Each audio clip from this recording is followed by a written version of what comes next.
ఎవరి దగ్గరైతే మీ రహస్యాలను పూర్తిగా చెప్తారో వారి దగ్గర మీ స్వతంత్రాన్ని కూడా పూర్తిగా కోల్పోతారు. గుర్తుంచుకోండి, అంతా కొంతకాలమే, అందరూ కొంత దూరమే. ఈ రోజు వద్దనుకున్నవన్నీ నిన్నటిదాకా వదులుకోలేనివే కాదంటారా?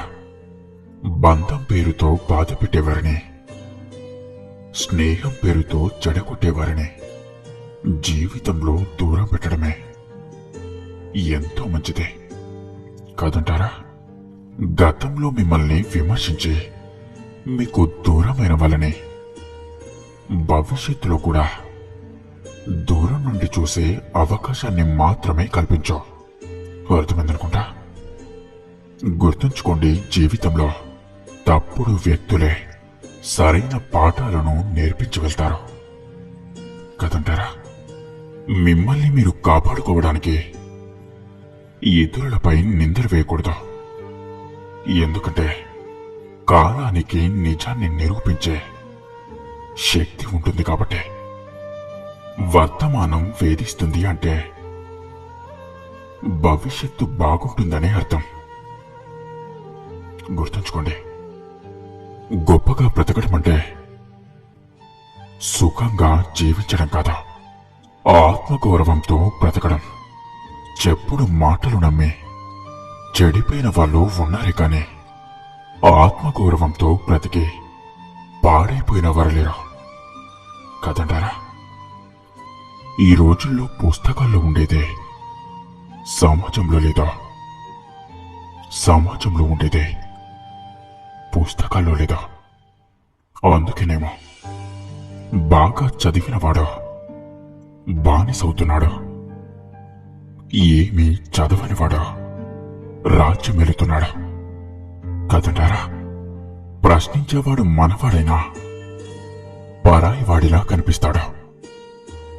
ఇక పొగిడేవాడు పరాయివాడైనా కూడా మనవాడిలా కనిపిస్తాడు. అవునా? గుర్తుంచుకోండి, నొప్పి విలువ తెలిసిన వాడే జీవితంలో గొప్పవాడవుతాడు. అర్థమైందనుకుంటా. విలువ ఇవ్వని స్త్రీల కోసం కన్నీరు కార్చే కంటే విలువ ఇచ్చే తల్లి కోసం చెమటను చిందించండి. జీవితానికి ఓ అర్థం ఉంటుంది. ఆలస్యమైనా పర్వాలేదు, కానీ ఆశయం కోసం అడ్డదారులు మాత్రం తొక్కకండి. ఆడపిల్ల పుడితే తండ్రి భయపడేది కట్నం ఎలా ఇవ్వాలో అని కదా, తాను పంచినంత ప్రేమను తన కూతురికి వచ్చే భర్త పంచుతాడో లేడో అని. ఇది కేవలం కూతుర్లను కన్నా తండ్రులకే తెలుస్తుంది కాదంటారా? ఎదుటివారి మంచితనాన్ని చేతకానితనంగా చూడకండి. మంచి తిరగబడితే పరిస్థితులను అంచనా వేయడం ఎంతో కష్టం. గుర్తుంచుకోండి, తప్పు చేస్తే చీమ ముందైనా తలదించాలి. తప్పు చెయ్యకపోతే ఆ భగవంతునైనా ఎదిరించాలి. గుర్తుంచుకోండి, కానీ తప్పుకు కఠినమైన శిక్ష ఒక్కటే పరిష్కారం కాదు. చిరునవ్వుతో క్షమించడమే వారికి అతిపెద్ద శిక్ష అవుతుంది. తిట్టకుండానే కొట్టకుండానే వారిని మార్చిన వారవుతారు. ఇక దీనికి కారణంగా శక్తి వృధా కదా, శత్రుత్వము ఉండదా. మనిషిది చాలా విచిత్రమైన స్వభావం. ఇసుకలో సౌధం చూస్తాడా, రాయిలో శిల్పం చూస్తాడా, లోహంలో ఆభరణం చూస్తాడా, ఆకులో ఔషధం చూస్తాడా, అద్దంలో అందం చూస్తాడా, వ్యసనంలో ఆనందం చూస్తాడా. కాని సాటి మనిషిలో మాత్రం మనిషిని ఎప్పటికీ చూడలేడు. అవునా? వృక్షాలు మాట్లాడవా, పక్షులు మాట్లాడవా, జంతువులు మాట్లాడవా, సూర్యుడు కూడా మాట్లాడడా.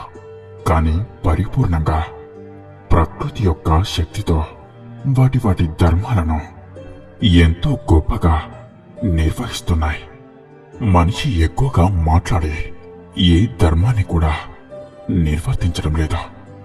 ఏదైనా సాధించడానికి సాధన చేయాలి, వాదన కదా. గుర్తుంచుకోండి, బాధల్ని ఇచ్చిన భగవంతుడు ఆనందాల్ని ఇవ్వడంటారా? నమ్మి ముందుకు అడుగు వేయండి. మీ నమ్మకమే మిమ్మల్ని ధైర్యంగా నడిపిస్తుంది. బరువు అనుకుంటే ఎప్పటికీ మోయలేరు, బాధ్యత అనుకుంటే ఎప్పటికీ దించలేరు. అర్థమైందనుకుంటా. మనకు ఇష్టమైనవి కోల్పోయినప్పుడే మనకు జరిగిన నష్టం విలువ, దాని వెనక ఉన్న మన కష్టం విలువ తెలుస్తుంది. గుర్తుంచుకోండి, సమర్థులు మౌనంగా ఉన్నప్పుడే అసమర్థులు రాజ్యమేలుతారు. అర్థమైందనుకుంటా.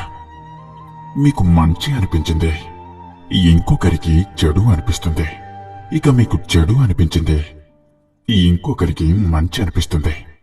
దేన్నైనా నిర్ణయించేది పరిస్థితులే. పరిస్థితుల ప్రభావంతో అవసరం అనవసరమవుతుంది, అనవసరం అవసరమవుతుంది. బాగా బ్రతకాలి అనుకునే దగ్గరే ఆగిపోతే బాగానే ఉండేది. పక్కవాడి కన్నా బాగా బ్రతకాలి అనుకుంటాంగా, అదే అసలు సమస్య కదంటారా? మీరు వెనకబడిపోయినప్పుడు మీ వెనక ఎవరైతే నిలబడతారో వాళ్ళే ఇక ముందు కూడా ఉంటారు. అర్థమైందనుకుంటా.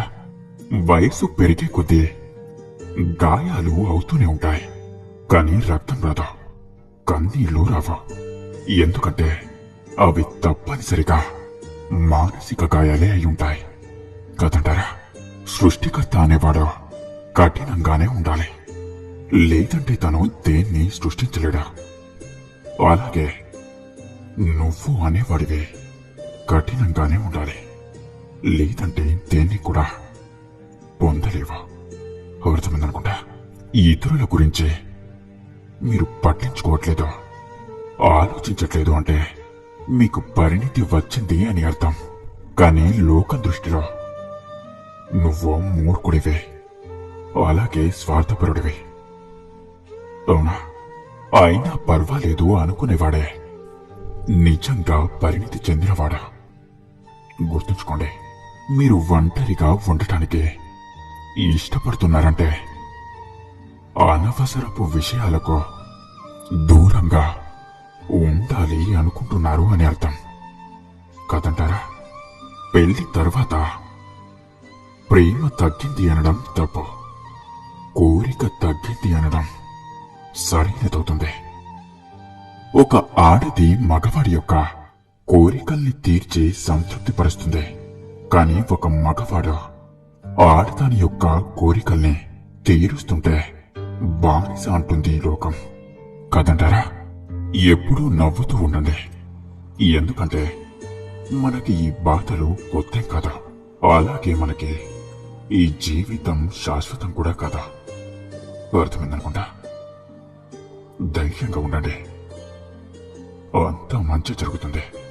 ఇక అందరూ నాతో పాటు ప్రేమతో